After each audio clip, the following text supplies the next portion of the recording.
Hardware पर स्वागत है आप सभी का मनीस्टेक सीरीज के इस 23rd पार्ट में। सो गाइस इस पार्ट में हम लोग रिएक्ट में एक और परफॉर्मेंस ऑप्टिमाइजेशन हुक के बारे में बात करने वाले हैं जिसका नाम है use callback hook. So guys इसके पिछले वाले वीडियो में एक और परफॉर्मेंस ऑप्टिमाइजेशन हुक के बारे में हमने पढ़ा था जिसका नाम है यूज मेमो, और जिसका की यूज करके हम एक एक्सपेंसिव फंक्शन को ऑप्टिमाइज कर रहे थे और अपने कंपोनेंट को फास्ट रेंडर करा रहे थे। सो गाइस अब इस वीडियो में हम लोग यूज कॉलबैक हुक का यूज करके ये देखने वाले हैं कि हम किस तरीके से एक फंक्शन को एक चाइल्ड कंपोनेंट में एज अ प्रॉप्स पास कर सकते हैं और उस चाइल्ड कंपोनेंट को अननेसेसरी री रेंडरिंग होने से रोक सकते हैं। तो भाई चलिए वीडियो को स्टार्ट करते हैं और मिलते हैं इस वीडियो के एंड में, ताकि हम ये जान पाए कि इस सीरीज के नेक्स्ट वाले वीडियो में हम लोग क्या पढ़ने वाले हैं। और उससे पहले गाइस अगर आप चैनल पे नए हो तो प्लीज चैनल को सब्सक्राइब कर लो और बेल आइकन दबा लेना ताकि इस तरीके का अपडेट आपसे मिस ना हो। तो गाइस यहाँ पे आ चुके हैं अपनी कोडिंग स्क्रीन पे, और सबसे पहले मैं इस प्रोजेक्ट को रन कर लेता हूँ npm run dev कमांड से। सो गाइस जैसे ये कमांड लिख करके हम एंटर करेंगे ये हमें एक लोकल सर्वर यूआरएल प्रोवाइड करता है। तो गाइस इस यूआरएल को हमें यहाँ से कॉपी कर लेना है और अपने ब्राउजर पे जाकर के पेस्ट करना है और एंटर कर देना है, ठीक है। तो गाइस ये जो आप मेरी स्क्रीन पे देख रहे हो रिएक्ट यूज मेमो हुक, ये हमने पिछले वाले वीडियो में पढ़ा था। तो गाइस जो लोग भी मेरे इस वीडियो पे नए हैं और उनको रिएक्ट का यूज मेमो हुक नहीं पता है वो जाकर के मेरा पिछला वाला वीडियो देख करके यूज मेमो हुक का कॉन्सेप्ट सीख सकते हैं, ठीक है। तो गाइस देखो इसके बाद हम लोग क्या करने वाले हैं, जो हमारा आज का जो टॉपिक है वो है हमारा रिएक्ट में यूज कॉलबैक हुक, ठीक है। तो गाइस देखो उसको जानने के लिए ना सबसे पहले हमें दो कंपोनेंट की जरूरत पड़ेगी, एक पेरेंट कंपोनेंट और चाइल्ड कंपोनेंट की, ठीक है। तो गाइस देखो मैं आपको ये बता दूं कि पिछले जो मैंने कुछ वीडियो बनाया था ना उसमें मैंने पेरेंट कंपोनेंट और चाइल्ड कंपोनेंट ऑलरेडी बना रखा है, ठीक है। एक मैंने प्योर कंपोनेंट का वीडियो बनाया था तो उसमें मैंने पेरेंट और चाइल्ड ऑलरेडी बना रखे हैं, ठीक है। तो आप यहाँ से जो है कि देख सकते हो ये हमारा पेरेंट है और ये नहीं क्लाइंट नहीं, ये हमारा ऊपर में जाके चाइल्ड है, ठीक है।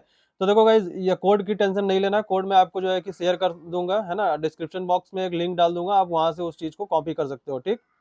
तो देखो अब हम ये जो अननेसेसरी टैब है ना उसको क्लोज कर देते हैं और ये जो हमारा app.tsx है उसमें जाते हैं और ये जो हमने इंपोर्ट किया है माई यूज मेमो कंपोनेंट को इसको क्या करते हैं कमेंट कर देते हैं। और ये जो हमारा इंपोर्ट पेरेंट वाला है, क्योंकि हमें पेरेंट पे ही काम करना है तो इसको हमें जेएसएक्स में रिटर्न कराना पड़ेगा app.tsx में, है ना, तभी इसका जो कंटेंट है वो हमें ब्राउजर पे दिखेगा। तो गाइस देखो ये जो माई यूज मेमो कंटेंट है इसको हम कमेंटेड एरिया में रख देते हैं यहाँ पे, और ये जो हमारा पेरेंट वाला है उसको हम एक्चुअली में अनकमेंट करके जेएसएक्स से रिटर्न करा देंगे, ठीक है। तो देखो इतना करने के बाद गाइज अब हम क्या करते हैं, ये जो हमारा हेडिंग है यूज मेमो हुक का, ये हम हेडिंग को भी अपडेट कर देते हैं, रिएक्ट यूज कॉलबैक हुक यहाँ पे डाल देंगे, ठीक है। तो देखो इतना हो गया।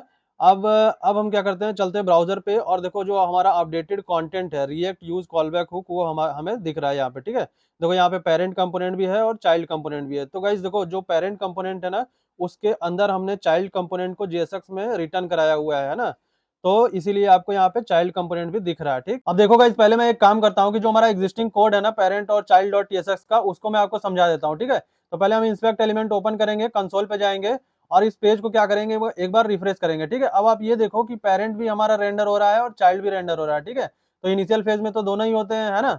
अब देखो कोड में हम चलते हैं, देखो मैं आपको दिखा दे रहा हूँ कि कहाँ पे हम लोग इसको कंसोल कराए हुए हैं। ये देखो पेरेंट का हमारा पेरेंट रेंडर, और चाइल्ड में जब जाएंगे तो ये कंसोल हमारा लगा हुआ है चाइल्ड रेंडर का, ठीक है, जो कि आपको यहाँ पे ब्राउजर में कंसोल पे दिख भी रहा है, ठीक है।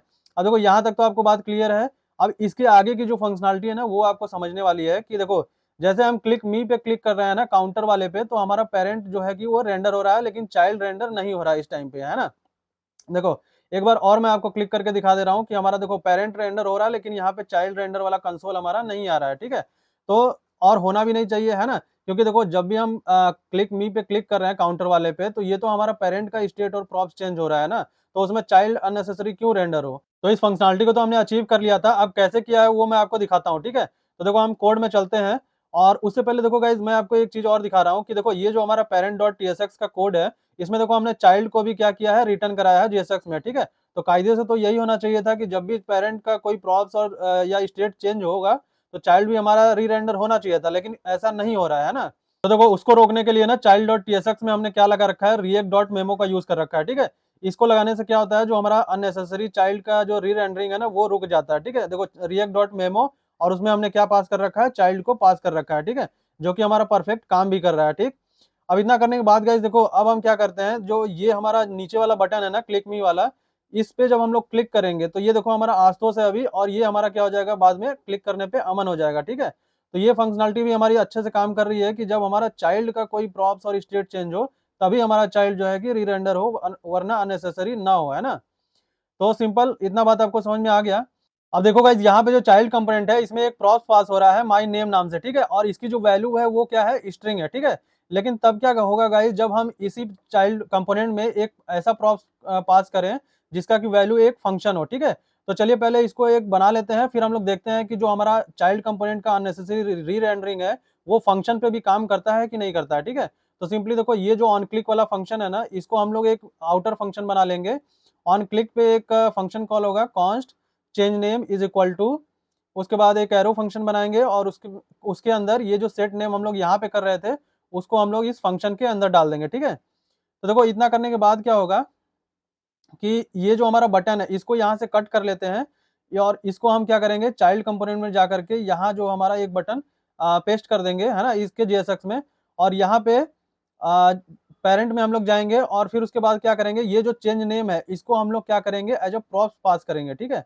अब देखो गाइज, आप लोग ध्यान देना कि पहले हम लोग एक प्रॉप्स पास कर रहे थे चाइल्ड में, जो कि एक स्ट्रिंग वैल्यू लेकर के चाइल्ड में जा रहा था, लेकिन अब जो है ये हमारा एक फंक्शन है जो कि हम इसको क्या कर रहे हैं, एज अ प्रॉप्स पास कर रहे हैं चाइल्ड कंपोनेंट में, ठीक है। तो ये जो लेफ्ट साइड वाला है वो प्रॉप्स का नाम है ना, मैंने दोनों सेम ही रखा है, आप लोग कंफ्यूज नहीं होना, है ना। लेफ्ट साइड वाला प्रॉप्स का नाम है चेंज नेम, और राइट साइड वाला जो उसमें वैल्यू हम लोग फंक्शन पास कर रहे हैं वो चीज है, ठीक है। तो देखो इतना आपको चीज समझ में आ गया। अब देखो ये जो माई नेम है ना, इसको तो हम लोग गेट कर ही रहे थे यहाँ पे चाइल्ड वाले में, और इसके अलावा भी हम लोग उस फंक्शन को भी यहाँ पे गेट कर लेंगे, चेंज नेम वाले को। तो देखो यहाँ पे हमने गेट कर लिया, लेकिन अभी भी अंडरलाइन आ रहा था, मतलब कुछ एरर आ रहा था, तो वो जो है एरर हमारा वो है हमारा टाइप स्क्रिप्ट का, ठीक है। तो यहाँ पे हम लोग टाइप स्क्रिप्ट भी मैनेज कर लेंगे, चेंज नेम को हम लोग एनी दे देंगे तो वो एज अ फंक्शन उसको कंसीडर कर लेगा, ठीक है। अब देखो इतना बात आप लोग को समझ में आ गया। अब देखो ये जो चेंज नेम है ना, इस वाले फंक्शन मतलब कंपोनेंट में भी एक्सेसिबल हो गया, ठीक है। तो देखो ऑन क्लिक पे एक एरो फंक्शन को एज अ कॉलबैक फंक्शन पास किया ही है हमने, और उसके अलावा भी हम लोग देखो चेंज नेम को एज अ फंक्शन यहाँ पे पास कर देंगे, ठीक है। तो जब भी इस पे क्लिक करेगा कोई इस बटन पे, तो वो चेंज नेम वाला जो फंक्शन कॉल होगा, ठीक है। और वो क्या करेगा कि पेरेंट में जाएगा, और पेरेंट में जो ये हम लोग प्रॉप्स पास किए हैं चेंज नेम वाला उसको हिट करेगा, और उसके थ्रू इस फंक्शन को कॉल करेगा, ठीक है। तो देखो यहाँ पे हमारा कोड का सेटअप हो चुका है। अब हम क्या करेंगे, ब्राउजर पे चलेंगे और ब्राउजर को हम पहले क्या करेंगे, एक बार रिफ्रेश कर लेते हैं, ठीक है। तो देखो रिफ्रेश करने पे जो हमारा इनिशियल फेज की रेंडरिंग है उसमें हमारा पेरेंट कंपोनेंट और चाइल्ड कंपोनेंट दोनों जो है रेंडर हो रहा है, और कंसोल में भी आप ये चीज देख सकते हो, ठीक है। अब देखो गाइस, जो बात नोटिस करने वाली है ना वो ये है कि जब हम इस क्लिक मी पे मतलब काउंट वाले क्लिक मी पे बटन पे क्लिक करेंगे, तब क्या होने वाला है, क्या हमारा चाइल्ड कंपोनेंट रेंडर करेगा या फिर वैसे ही काम करेगा जैसे पहले कर रहा था। तो देखो इस पे हम क्या करेंगे, क्लिक किया, है ना। तो देखो अब क्या हो रहा है कि हमारा पेरेंट के साथ साथ जो है चाइल्ड भी रेंडर हो रहा है, ठीक है। लेकिन अभी भी आप ये देखो कि हमने रिएक्ट डॉट मेमो जो फंक्शन है उसको चाइल्ड कंपोनेंट से हटाया नहीं है ना, फिर भी हमारा चाइल्ड जो है कि रेंडर हो रहा है। और ये कब रेंडर स्टार्ट होना शुरू हुआ है, जबकि हमने चाइल्ड कंपोनेंट में एज अ फंक्शन एक प्रॉप्स को पास किया है तब से, ठीक है। तो देखो गाइज, इतना तो आपको क्लियर हो गया कि ये प्रॉब्लम तो आ रहा है ना। अब देखो गाइज, एक बार और मैं आपको पेज रिफ्रेश करके दिखा देता हूँ, ठीक है। देखो कंसोल क्लियर किया और क्लिक मी पे क्लिक किया, तो देखो हमारा पेरेंट भी रेंडर हो रहा है और चाइल्ड भी रेंडर हो रहा है, ठीक है। अब देखो दूसरी बार क्लिक किया क्लिक मी पे, तो हमारा पेरेंट भी रेंडर हो रहा है और चाइल्ड भी रेंडर हो रहा है, ठीक है। लेकिन ऐसा होना तो नहीं चाहिए गाइज, है ना, क्योंकि जब भी हम काउंट वाला क्लिक मी क्लिक कर रहे हैं तो वहां पे हम पेरेंट के प्रॉप्स और स्टेट को चेंज कर रहे हैं, है ना। तो हमारा जो चाइल्ड कंपोनेंट का रेंडरिंग हो रहा है वो तो अननेसेसरी हो रहा है ना, ऐसा तो नहीं होना चाहिए। तो इसके अलावा देखो यहाँ पे जब हम क्लिक मी पे क्लिक कर रहे हैं तो यहाँ हमारा पेरेंट भी रेंडर हो रहा है और चाइल्ड भी रेंडर हो रहा है, ठीक है। तो ये वाला तो हमारा नीचे वाला क्लिक मी तो सही काम कर रहा है, लेकिन जो ऊपर वाला क्लिक मी काउंट वाला है उसमें हमारा जो चाइल्ड कंपोनेंट है वो अननेसेसरी रेंडरिंग हो रहा है, ठीक है। तो बस उसी प्रॉब्लम को सॉल्व करने के लिए हम लोग क्या करने वाले हैं, यूज कॉलबैक का यूज करने वाले हैं, ठीक है। तो देखो अब हम चलते हैं अपने कोडिंग स्क्रीन पे, और यहाँ पे हम क्या करते हैं, यूज कॉलबैक हुक को क्या करेंगे, इंपोर्ट करेंगे पहले, है ना। तो देखो use callback import use callback from react, ठीक है। इतना करने के बाद गाइज अब क्या करते हैं, देखो किस तरीके से मैं इसी फंक्शन में जो हमारा ये चेंज नेम नाम का फंक्शन है उसी में हम क्या करेंगे, यूज कॉलबैक का यूज करेंगे, ठीक है। तो देखो यहाँ पे यूज कॉल बैक लिख लिया। अब ये देखो इसका सिंटेक्स आप लोग देख लेना गाइस, क्योंकि ये देखो कैमल केस में लिखा जाता है, और ये जो है हमारा दो पैरामीटर कंटेन करता है। पहला जो है कॉल बैक फंक्शन, है ना, और दूसरा ये जो डिपेंडेंसी पैरामीटर जिसको कि हम ऐसे ब्लैंक कह रहे हैं, देखो यहाँ पे दे रहे हैं। तो गाइस इतना करने के बाद हमारा यूज कॉल बैक हुक का भी सेटअप हो चुका है। अब हम लोग क्या करेंगे, इसके बाद हम लोग चलेंगे ब्राउजर पे और एक बार ब्राउजर को रिफ्रेश कर लेते हैं, ठीक है। अब ये देखो जो इनिशियल रेंडर पे हमारा पेरेंट भी रेंडर हो रहा है और चाइल्ड कंपोनेंट भी रेंडर हो रहा है, ठीक है। अब देखो यहाँ पे जब हम लोग कंसोल को क्लियर कर लेते हैं और एक बार क्या करते हैं, क्लिक मी पे क्लिक करते हैं, ठीक है। अब देखो जब भी हम क्लिक मी पे क्लिक कर रहे हैं तो हमारा पेरेंट कंपोनेंट ही रेंडर हो रहा है, तभी यहाँ पे देखो पेरेंट रेंडर आ भी रहा है कंसोल में, है ना। इस बार देखो हमारा चाइल्ड कंपोनेंट रेंडर नहीं हुआ, ठीक है। फिर से देखो क्लिक किया क्लिक मी पे, फिर से देखो पेरेंट कंपोनेंट ही रेंडर हुआ, चाइल्ड कंपोनेंट रेंडर नहीं हुआ, ठीक है। तो जो हमारा यूज कॉलबैक हुक का जो काम था वो हमने उसके थ्रू अचीव कर लिया है, ठीक है। मतलब हमारा जो चाइल्ड कंपोनेंट का अननेसेसरी जो रेंडरिंग था वो हमारा यहाँ पे अब नहीं हो रहा है, ठीक। देखो इतना करने के बाद मैं आपको एक और चीज दिखाता हूँ कि हम लोग चाइल्ड कंपोनेंट में जाएंगे और ये जो रिएक्ट डॉट मेमो है ना, इसको हटा करके एक बार फिर से हम चेक करेंगे कि हमारा चाइल्ड रेंडर हो रहा है या नहीं हो रहा है, ठीक है। तो देखो ब्राउजर पे आ गए, फिर से रिफ्रेश किया और फिर जो है कि कंसोल क्लियर करके और क्लिक मी पे क्लिक करेंगे तो देखो हमारा चाइल्ड कंपोनेंट भी रेंडर यहाँ पे हो रहा है, ठीक है। तो मतलब कि आप ये समझो कि जो रिएक्ट डॉट मेमो का जो काम है वो अननेसेसरी चाइल्ड रेंडरिंग को रोकने के लिए होता है, जो कि वो काम कर भी रहा था, है ना। अभी हमने उसको हटाया तब यहाँ पे जो अननेसेसरी रेंडरिंग फिर से स्टार्ट हो गया। तो आपको यूज कॉलबैक के साथ क्या है, रिएक्ट डॉट मेमो तो लगाना ही है ना। तो इसका जो काम है वो यही है कि वो अननेसेसरी चाइल्ड कंपोनेंट के री रेंडरिंग को रोक रहा है। गाइस अब देखो यहाँ पे जो यूज कॉलबैक हुक है उसका क्या यूज हो रहा है वो मैं आपको बताता हूँ, ठीक है। उससे पहले गाइस आप लोग को एक चीज और जानना जरूरी है कि ये जो चाइल्ड कंपोनेंट है वो हमारा कब कब री रेंडर होता है। तो देखो पहले तो ये तब री रेंडर होगा जब इसके प्रॉप्स मतलब माई नेम या चेंज नेम की वैल्यू को हम लोग चेंज करेंगे तब।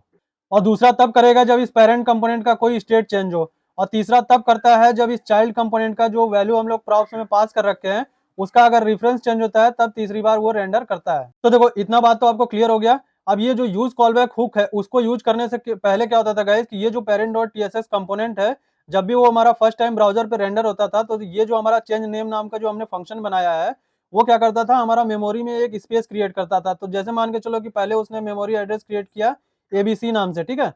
तो अब देखो इसी कंपोनेंट में हमारा एक काउंटर का प्रोग्राम भी है और जब भी हम उस क्लिक मी वाले बटन पे क्लिक कर रहे हैं तो हमारा जो कंपोनेंट है वो दोबारा री रेंडर हो रहा है। मतलब कि ये जो पेरेंट डॉट टीएसएक्स में जितने भी कोड लिखे हुए हैं वो दोबारा से एग्जीक्यूट हो रहे हैं, ठीक है। तो देखो ये जो चेंज नेम नाम का फंक्शन है वो फर्स्ट टाइम में जब रेंडर हुआ था तो इसने मेमोरी एड्रेस एबीसी क्रिएट किया था, ठीक है। लेकिन जब ये स्टेट चेंज पे दोबारा से ये जो है कि कोड एग्जीक्यूट हो रहा है तो ये जो चेंज नेम नाम का फंक्शन है उसका जो मेमोरी एड्रेस है वो चेंज हो जा रहा है। तो पहले मान के चलो वो एबीसी था तो दोबारा एग्जीक्यूट होने पे वो क्या हो जा रहा है, एक्स वाई जेड हो जा रहा है, ठीक है। तो देखो जब भी मैंने आपको बताया था ना कि जब भी इसका रेफरेंस चेंज होगा किसी भी फंक्शन का और उस फंक्शन को हम किसी चाइल्ड कंपोनेंट में पास कर रखे हैं तो वो क्या होगा कि दोबारा से चाइल्ड कंपोनेंट री रेंडर हो जाएगा, है ना। तो इसी प्रॉब्लम को सॉल्व करने के लिए यहाँ पे हम लोग यूज कॉलबैक हुक का यूज कर रहे हैं, ठीक है। तो यूज कॉलबैक करता क्या है कि जब फर्स्ट टाइम ये हमारा कंपोनेंट ब्राउजर पे रेंडर करता है ना तो उसी टाइम पे जो ये मेमोरी एड्रेस क्रिएट होता है इस चेंज नेम नाम के फंक्शन का उसी को सिर्फ स्टोर करके रखता है।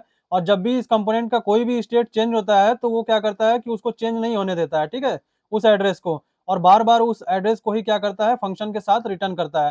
तो ये जो यूज कॉलबैक है वो फंक्शन ही रिटर्न करता है हमारा, है ना। तो इसीलिए जब रेफरेंस चेंज ही नहीं हो रहा है तो सेम रेफरेंस हमारा चाइल्ड कंपोनेंट में पास हो रहा है। तो इसीलिए हमारा क्या हो रहा है, चाइल्ड कंपोनेंट बार बार री रेंडर नहीं कर रहा है। सो गाइस आई होप कि आपको रिएक्ट में यूज कॉलबैक हुक का कॉन्सेप्ट समझ में आ गया होगा और इसके नेक्स्ट वाले वीडियो में हम लोग रिएक्ट में राउटिंग पढ़ने वाले हैं कि किस तरीके से हम लोग एक पेज से दूसरे पेज पे जो है कि स्विच हो पाते हैं राउटिंग के थ्रू। तो गाइस अगर ये वीडियो आपको अच्छी लगी तो प्लीज वीडियो को लाइक कर देना, चैनल पे नए हो तो सब्सक्राइब कर लेना और बेल आइकन दबा लेना ताकि इस तरीके का अपडेट आपसे मिस ना हो।